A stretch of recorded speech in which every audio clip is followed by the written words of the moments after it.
Siemka, ja jestem Adacho i ostatnio przy omówieniu mangi Dragon Ball Multiverse powiedziałem, że mało jest takich rzeczy, które mnie rano bardziej cieszą niż widok nowego rozdziału Dragon Ball Multiverse, bo wiem, że dzisiaj będę mógł przeczytać w końcu tę historię, na którą tak czekam, ale tutaj jest to uczucie związane z mangą Dragon Ball Multiverse, a tutaj jest uczucie związane z mangami Tomka Prucnala. Wcześniej Adacho Balls, teraz Dragon Ball Powerless. Rozdział drugi, tytułu jeszcze nie znam, oryginalna manga rzecz jasna Akira Toriyama, fabuła i rysunki Tomek Prucnal, znany w naszym środowisku również jako Tomek od Adacho Balls. Tomek oczywiście pracuje nad tym, żeby rozpromować własną historię, własną mangę, własne nazwisko.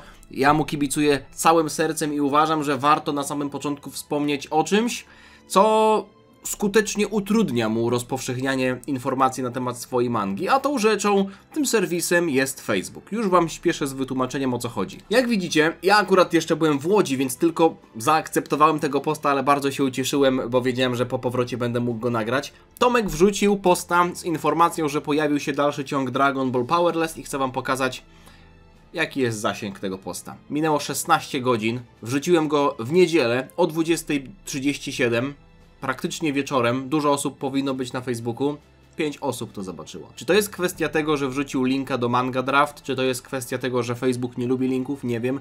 Ja napisałem tutaj komentarz tyczący się tego, że ten post na Zakola Adacha jest przypięty, więc jeśli chcecie, wejdźcie proszę na Zakola Adacha. Tutaj wyróżniony post, na pierwszym miejscu to jest ten post Tomka. On wrzuca też tę mangę na stronę, na której czytaliśmy m.in. Dragon Ball Kakumei, czyli stronę Manga Draft. Jak wejdziecie tutaj w ten link, to możecie tutaj zobaczyć podgląd, jak klikniecie w guzik Lire, to macie możliwość czytania, także ta manga, pierwszy rozdział jest po angielsku na Manga Draft, niedługo Tomek napisał, że wrzuci drugi rozdział, być może nawet już jest, jak to oglądacie, więc zachęcam do tego, żeby odwiedzać te strony, żeby wspierać Tomka, bo ta historia po pierwszym rozdziale, nie będę ukrywał, wkręciła mnie bardzo. Prince Vegeta. Tymi słowami zakończyliśmy pierwszy rozdział. Okazało się, że grupka tajemniczych Saiyan, ten Saiyanin z wydłubanymi oczami, tak mi się wydaje, że z wydłubanymi oczami, który wygląda na to, że zna księcia Vegetę, który wygląda na to, że ma do niego jakiś żal, jest, wydaje się, przewodniczącym tej grupki Saiyan, która po horrorze, który przeprowadziła na planecie Namek za pomocą życzenia do Porungi, pozbawiła naszych bohaterów ki. Do tego rzecz jasna nawiązuje tytuł tej mangi, Powerless, bezsilni. Więc rozdział drugi, ja nie będę przedłużał. Zobaczmy, jak dalej ta historia się potoczy. Jeśli nie pamiętacie pierwszej części historii, uważam, że warto ją sobie odświeżyć. Jest to naprawdę świetna manga. Wydaje mi się, że Tomek też coraz lepszy robi się, jeśli chodzi o rysunki, ale jeszcze tylko zmienię scenę. No i zatopmy się w tej historii. Wygląda na to, że Piccolo, którego też ostatnio widzieliśmy, zastanawia się, o co tutaj chodzi. Do tej pory mieliśmy tylko Goku i Vegetę i Whisa, którzy przylecieli do korporacji Kapsuła. Tam Trunks przywitał się z ojcem i okazało się, że jego też się ta sprawa tyczy. Goten leżał gdzieś tam pobity w lesie, no bo mieliśmy sparring właśnie młodych chłopców, ale widzieliśmy też postacie pokroju Androida 17, 18, czy ten Shinhana i Chaotsu, Krillana, których to życzenie też się tyczyło, więc pytanie, czy oni zostali pozbawieni ki, czy może było tak, że ich ki została przetransferowana do tych Saiyan? To byłoby jeszcze mocniejsze, w zasadzie jeszcze większe zagrożenie by to stanowiło, bo nie dość, że nasi byliby słabi, to tamci jeszcze zyskaliby ich moc. Ale to chyba byłoby już za mocne. Co to ma znaczyć? Nagle cała moja moc. O! Piccolo odbiera telefon. Podoba mi się, że cały czas ma to swoje etui, które miał w filmie Superhero. Piccolo-san, mamy problem. Wszyscy nagle stracili ki. Dostałem telefon, że mamy się zjawić u Bulmy. Tata i pan... Aha, że nie pan, że córka... Ja myślałem, że tata i pan i Vegeta już tam są. Pan ma więcej do powiedzenia niż Gohan. Nie, chodzi o pana Vegetę. Już tam są, tylko... Ha, właśnie miałem mówić. Rozumiem, zaraz tam będę. Gohan, mógłbyś po mnie podjechać? Ha, przecież on jest na szczycie góry. Grubsona nie spotkał, ale to nie jest największy problem. Największym problemem będzie to, jak zejść stamtąd. Piccolo myślę, że będzie musiał skoczyć, a potem się jakoś zregenerować. Jak on ma zejść? Muszą po niego przylecieć helikopterem chyba. Zobaczcie, te najbardziej trywialne rzeczy w świecie Dragon Balla, czyli podlecenie z jednego miejsca do drugiego, stają się teraz przeszkodą nie do przejścia. To jest w tym scenariuszu chyba najbardziej ciekawe.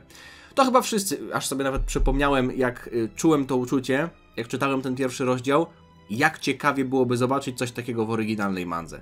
Nie potrzebujemy silnych przeciwników, prawda? Wystarczy osłabić naszych. To chyba wszyscy. Niedługo powinni tu być, ale nie miałem jak skontaktować się z ten Shinhanem. W sumie, czy teraz Goku nie może używać telepatii? No bo czy to jest umiejętność bazująca na ki? Czy Goku mógłby użyć telepatii albo do Tenshinhana bezpośrednio, albo do króla Kaio, a on powiedziałby Tenshinhanowi? No bo wiecie, latanie, strzelanie, transformacje, to wszystko bazuje na ki, ale umiejętności takie telepatyczne, umiejętności mentalne, czy to też bazuje na energii? Być może się dowiemy tego dzisiaj. I co teraz zrobimy? Może użyjemy naszych smoczych kul? To raczej niemożliwe. Zdaje się, że niedawno zostały użyte do odesłania Broliego. A widzisz, to się dzieje przed No tak, przecież mamy małego Trunksa, małego Gotena. To by też sugerowało, że to się dzieje przed sagą Moro być może nawet. Chociaż Piccolo ma już etui na telefon, który miał w Super Hero. Czy to się dzieje przed sagą Moro, czy... Być może to się dzieje przed sagą Moro, no bo Goku walczył z Vegetą na planecie Whisa i oni tam używali Blue, więc może faktycznie coś jest na rzeczy. Poza tym wątpię, żeby ziemski smok był w stanie odwrócić życzenie smoka z Namek. Cieszę się, że Tomek tutaj też ugryzł to w taki sposób, żebyśmy my jako czytelnicy nie zadawali tego pytania, czy smok mógłby to cofnąć. No tutaj mamy to od razu wyrzucone do kosza, jeśli chodzi o ten pomysł. Nie jest dobrze. Ktokolwiek wypowiedział życzenie chciał, żeby objęło nas wszystkich. Skoro nawet Trunks, to Goten pewnie też. Goten? Muszę po niego lecieć! Przypomina sobie Trunks, że Goten leży nieprzytomny przecież w lesie, w ogóle pobity i nie jest w stanie wrócić. No ale chłop wyskakuje z balkonu. Żyjesz, Trunks? Tak, zapomniałem. Musimy coś z tym zrobić i to szybko, mówi Vegeta, który w ostatnim rozdziale na końcu wyczuł. Jakaś intuicja mu chyba powiedziała, że ktoś się zbliża do Ziemi, a może nawet mu podpowiedziała tożsamość osoby, która jest za to odpowiedzialna. No na pewno nie wyczuł jego ki, Vegeta, tego tajemniczego Saiyanina, no bo podejrzewam, że nie umie tego robić. Zobaczcie. Jesteśmy w kosmosie, jesteśmy na statku Saiyan. No i ten człowiek, ten Saiyanin, on cały czas krwawi z oczu? Czy to jest świeża rana? Zacząłem się zastanawiać przed nagrywaniem tego rozdziału, czy to wydłubanie oczu, które tutaj najprawdopodobniej miało miejsce, czy to jest jakaś stara rana, którą jeszcze zadał król Vegeta 40 lat temu? No bo jeśli by tak było, to przecież on nie powinien mieć już, powiedzmy, krwi na twarzy, to powinno się dawno zasklepić, a tutaj to wygląda, jakby to było dość świeże. Dlatego się zastanawiam, o co tu chodzi. W porządku, szefie? Jeden z Saiyan podchodzi do tego ślepego, póki co możemy go tak nazywać. Nie wiem, czy on ma jakieś, no pewnie ma jakieś imię, ale jak on się nazywa, to pewnie dowiemy się dopiero jak spotka Vegetę i się mu przedstawi. Ale wygląda na to, że obserwowanie szefa, kiedy on zmienia swój opatrunek na oczach, to jest jakiś temat tabu. Przepraszam. Jesteśmy na miejscu? Nareszcie. Nie sądziłem, że na tej planecie będzie tak wielu ludzi.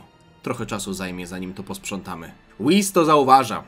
Ale nic się nie odzywa. O, nie, jednak odzywa się. Zdaje się, że będziemy mieli gości, mówi Whis, który czeka dalej na posiłek, jak dosłownie w oślej ławce siedzi. Nie posadzili go przy stole. W zasadzie Vegeta mówił, że będzie wielka uczta dla wszystkich, ale to była tylko wymówka, żeby Whis z nimi poleciał, więc Whis dostanie sam jedzenie, siedzi przy osobnym stole.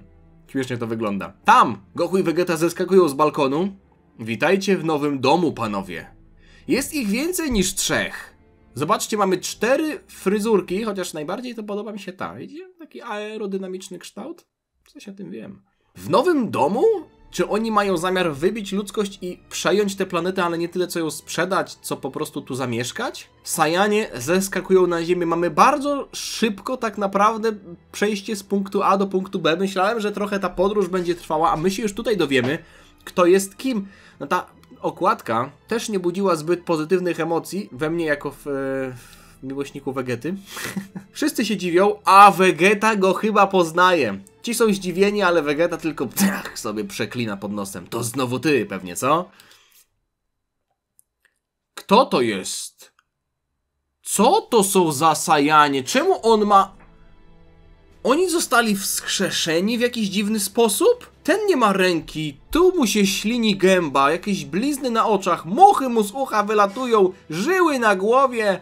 No a ten ma wydłubane oczy. To są jacyś zombie Saiyanie? Fuj, ale smród. Wyszliście ze śmietnika, czy co? Mówi Goku. Może oni zostali wskrzeszeni po wielu latach przez jakieś życzenie dziwne? Co to są za Saiyanie? A wy kto? Czego tu szukacie? Nie poznaje ich jednak Vegeta. O, czyżbyś nie pamiętał? Witaj, książę. Przyznaję, że się stęskniłem. A? Ty? Poznał go już, chyba po głosie go poznał. Po czym go poznał? Kto to jest? Tylko tyle? Nie uściskamy się na powitanie? Jakim cudem jeszcze żyjesz? Myślałem, że szlak cię trafił dawno temu. Znasz go, Vegeta? Kto to jest? Zwykły śmieć. A, to musi być małżonka. Nieźle się tu urządziłeś. Kto to jest? Nie mówcie mi, że to jakiś brat jego, czy ktoś. Może to jest inna historia, w której to jest Tarble tak naprawdę. To byłoby ciekawe. Gdyby to był Tarble, w sumie on już mógłby wyrosnąć od tamtego czasu, kiedy był w specjalu z Abo i Kado. Chociaż czy aż tak bardzo mógłby wyrosnąć? Ale czy tak by zmienił swoje zachowanie? Przecież on był wtedy miły. Bracie! Powiedział bracie, ale to nie jest Nie! Nie, to nie jest Tarble. Bracie? Dziwią się Goku i Bulma. Nie nazywaj mnie tak, pieprzona podróbko. O co chodzi, Vegeta? To twój brat? Jak mu tam było? Tarble, tak? Nie, to nie on. To jest brat Vegety, ale nie Tarble. Może to jest jakiś syn z nieprawego łoża. Musisz za każdym razem mówić o tym nieprawym łożu. Kto zrozumiał nawiązanie, ten ma medal weterana. O co tu chodzi, Vegeta? Ten się ślini. Co to w ogóle jest za gość? Muchy latają wokół niego. On się rzuca na Bulmę. Co z nim? Łapy precz! Vegeta broni swojej małżonki. Cóż, skoro nas nie przedstawisz, pozwól, że ja to zrobię i nieco wyjaśnię. Cofnijmy się do czasu, kiedy Frieza przybył na planetę Vegeta. Podoba mi się to, jak antagonista musi się przedstawiać. Nie dlatego, że inni są ciekawi tego, kim on jest, tylko my, czytelnicy, nie wiemy, kim on jest, więc ktoś to musi zrobić. Chyba że mógłby to zrobić Vegeta. Albo narrator. No ale Vegeta nie chcę, a narratora to póki co nie mam, więc ślepak się póki co przedstawia. Jak on się nazywa? Jeszcze nie wiem, ale brat Vegety. Ha! Cofnijmy się do czasu, kiedy Frieza przybył na planetę Vegeta. Wydawało się, że po rządach Colda nic gorszego nie spotka Saiyan. A jednak. Dumna rasa znów została upokorzona. Król był wściekły, ale całkowicie bezsilny. Całą swoją nadzieję pokładał w sajańskiej elicie. Zwłaszcza w księciu. Król wierzył, że pewnego dnia stanie się tym, który pozbędzie się Frizy. To prawda, że książę wykazywał ogromny potencjał, ale nie wszyscy podzielali entuzjazm króla. Był zapatrzony w syna tak bardzo, że nie dopuszczał możliwości, by istniał ktoś silniejszy.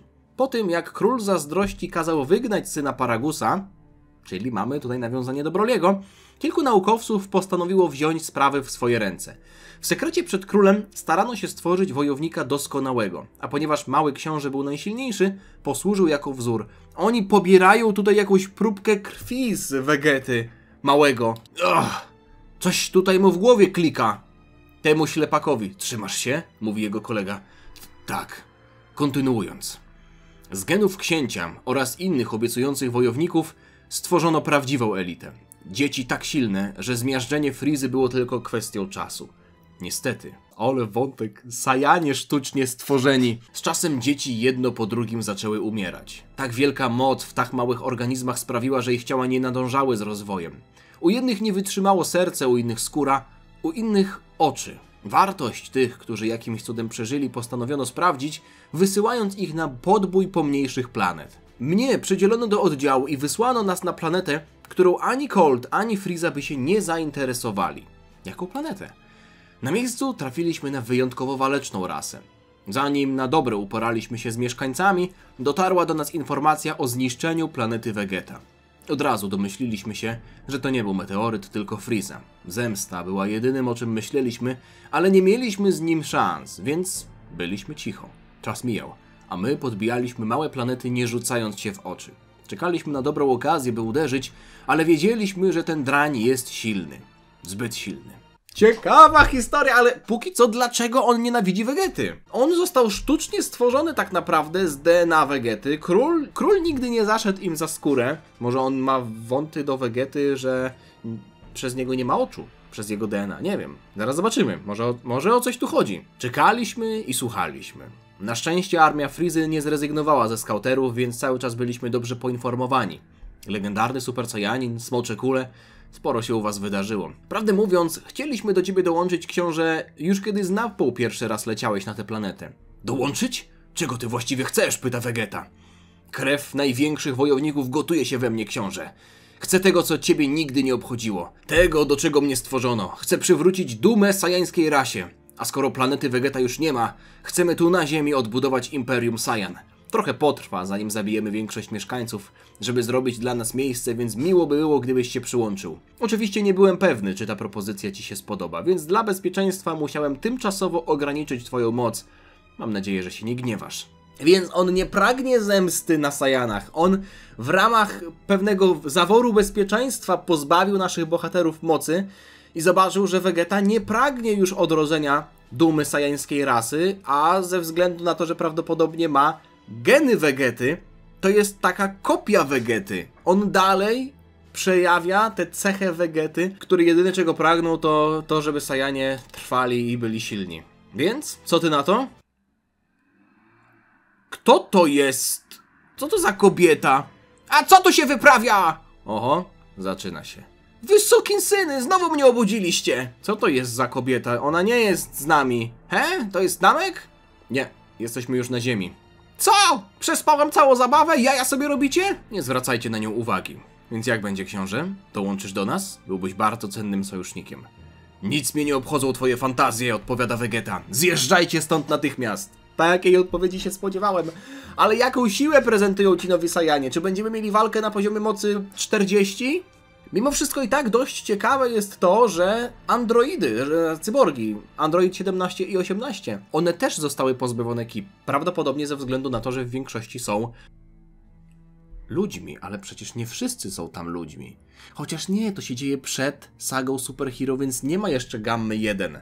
On mógłby tutaj wszystkich uratować, no nie? Kto mógłby zostać nieobjęty tym życzeniem? Nie wiem, może Herkules? Może Herkules się włączy do walki? Nie no, aż tak to chyba nie. Ale skoro już mieliście smocze kulę, to dlaczego nie życzyliście sobie większej siły? Czemu zabraliście ją nam?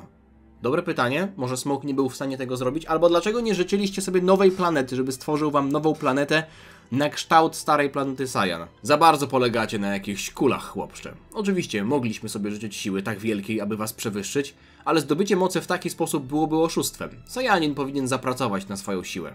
Ohoho, a jednak musieliście użyć smoczych kul? Whis wtrąca się do rozmowy. Czy to nie hipokryzja? Ha? Ślepy odwraca swoją... Patrzcie, jak to wygląda. Goku, Bulma, Vegeta, Trunks, oni wszyscy są tutaj narysowani w taki sposób, jakby mieli kij w środku, a Whis ma tylko taką poświatę. Kto to jest? Od początku czuję czyjąś obecność, ale jest jakiś dziwny. Podoba mi się, że Tomek tutaj wtrąca w fabułę takie pytania, które my moglibyśmy zadać jako widzowie, jako czytelnicy. Hej ty! Ktoś cię pytał o zdanie? Mówi zombie Nappa bez wąsa. Mam dość już tego gadania. Wiedziałem, że nic z tego nie będzie. Skoro tak się wyrywasz, dziwaku, to pierwszy dostaniesz w dziób. I nagle zombie Nappa upada na kolana. Co mu Whis robi? Ho! Tego mi brakowało od lat. Whis bierze sprawy w swoje ręce. On się nie będzie mieszał w sprawy śmiertelników, ale kiedy ktoś bezpośrednio Whisowi grozi, no to ten już chyba może się bronić, no nie? Whis... Co ty wyrabiasz? Strach cię obleciał? Patrz, jak to się robi.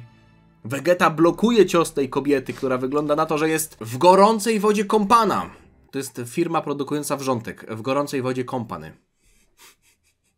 Przepraszam, już nie będę. Vegeta ją powala, okej. Dał sobie radę, ale ten koleżka atakuje Vegetę i ten jest jak kukła ciśnięty w ścianę. Nie jest w stanie zareagować na ten cios. A teraz ty! Rzuca się teraz ten Saiyanin w stronę Goku. Ten mimo wszystko jest w stanie zablokować ten cios. No i oczywiście radzi sobie z Saiyaninem, kopiąc go w twarz, ale tamten jest w stanie korzystać z ki. Zobaczcie, nawet złamanie tutaj czwartej ściany. Ten atak chyba przechodzi przez ciało Goku, jeszcze łamie ramkę tego panelu. Czy Goku był w stanie zablokować... O, kurwa. Spaliła mu się skóra. On nie jest w stanie blokować kiblastów. Spaliła mu się skóra i głowa też. Co to w ogóle jest za kształt głowy? Co to jest za głowa? Łysa głowa. To jest przeklęty obrazek z Dragon Balla. Widzimy mięśnie Goku. Ała, parzy! Whis, uratuj go! Łysy Goku, o co tu chodzi? Jak to jest rysowane w ogóle? Dostaje nagle w łeb. Upada na ziemię. Zostaw ją, wykrzykuje Vegeta. A to nie, to Trunks. To Trunks broni matki. Zostaw ją, powiedziałem. Dotknij ją, to pożałujesz. Zjeżdżaj, gówniarzu. Ślepak kopie Trunksa w twarz. Ten odlatuje. Trunks, wykrzykuje Bulma, ale ślepak jest już za nią. Pani pozwoli z nami. Nie, porwali Bulmę. Bulma, wykrzykuje Vegeta. Przemyśl naszą propozycję, książę. Do tego czasu zaopiekujemy się twoją drugą połówką. Jej umysł bardziej nam się przyda niż twoja duma. No nie! Whis, uratuj Goku, bo on tam cierpi! Vegeta! Bulma! Ty...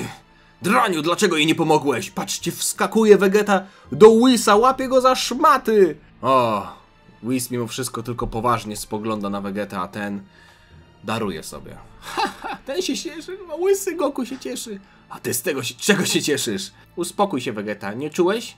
Zaskoczyli nas, ale oni wcale nie są silni. Gdyby nie brak Ki, sam Trunks by sobie z nimi poradził. To nie takie proste. Znam tego drania. Zanim wysłali go z oddziałem, kilka razy z nim trenowałem. W tamtym czasie był jedynym, który sprawiał mi problemy. Ale pozostali... Nie pamiętam ich, więc to pewnie wojownicy niskiej klasy.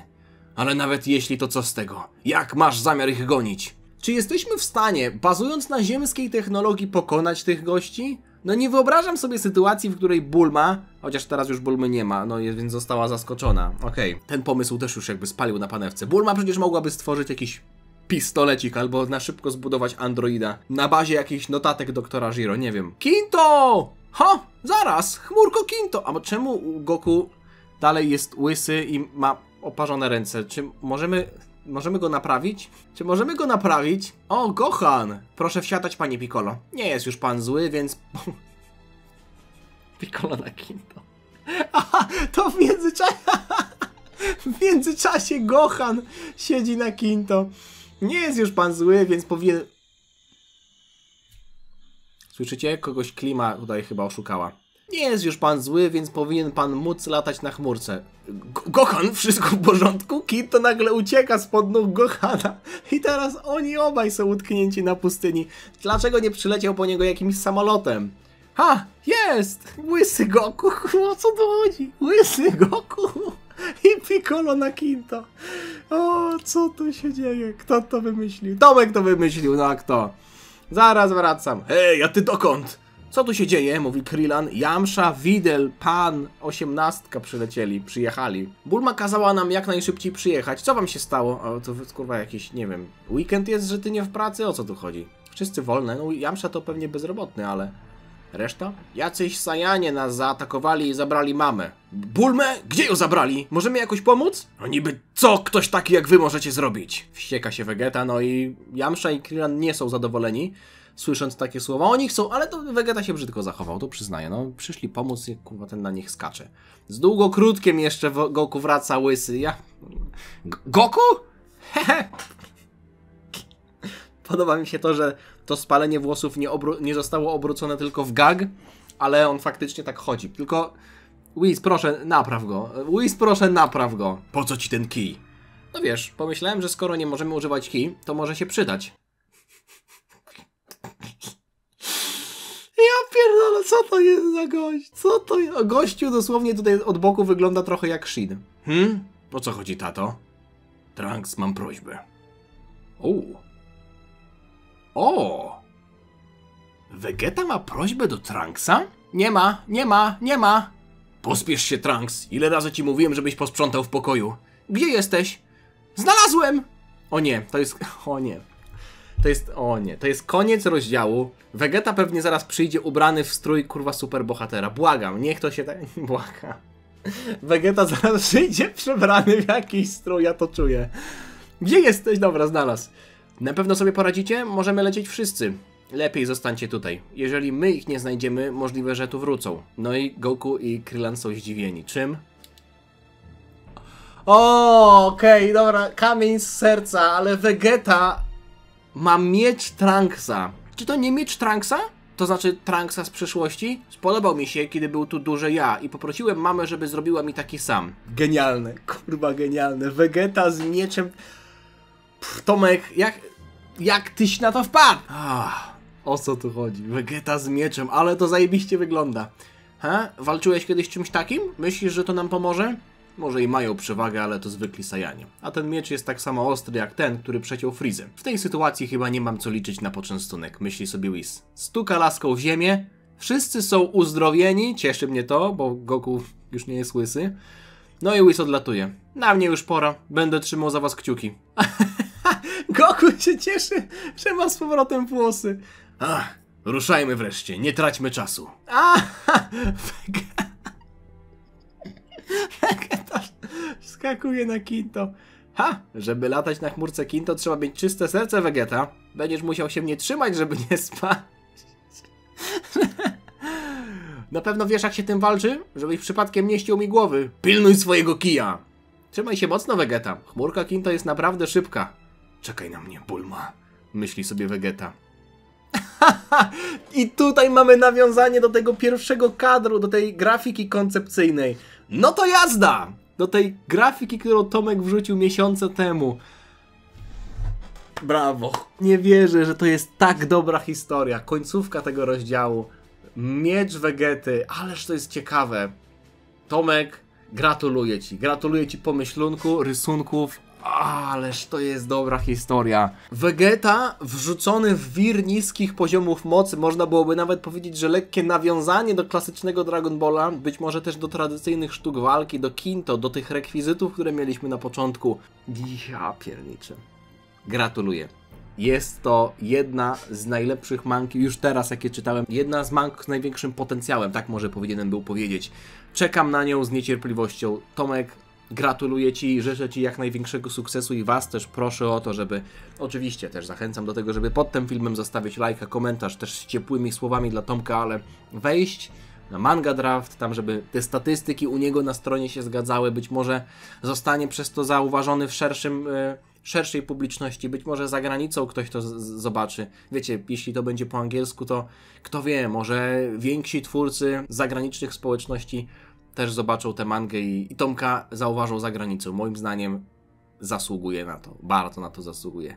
Świetna historia. Gratuluję. Dziękuję, Tomek, że to wrzucasz. Jestem dumny, że wrzucasz to na Zakola Adacha, że jest to manga wywodząca się, powiedzmy, z naszego środowiska. Duma mnie rozpiera. Cieszę się, że mam takich widzów. Cieszę się, że jesteś wśród nas, Tomek. Gratuluję Ci talentu i do pisania, i do rysowania. Czekam na kolejne rozdziały, nawet jeśli miałbym czekać pół roku. Tak samo jak w przypadku Adacho Balls, zawsze będę to powtarzał. Czekam wiernie, jak wierny pies przywiązany do latarni przed sklepem. Dzięki Wam za oglądanie. Mam nadzieję, że Wam się podobało. Zostawcie komentarz, tak jak mówię, jestem ciekaw też Waszego zdania. Być może macie jakieś uwagi tutaj tyczące się fabuły. Też chętnie poczytam, być może Tomek też chętnie poczyta, także czekam na Waszą aktywność. Dzięki za wszystko. Widzimy się niebawem. Trzymajcie się. Na razie. Cześć. Dziana.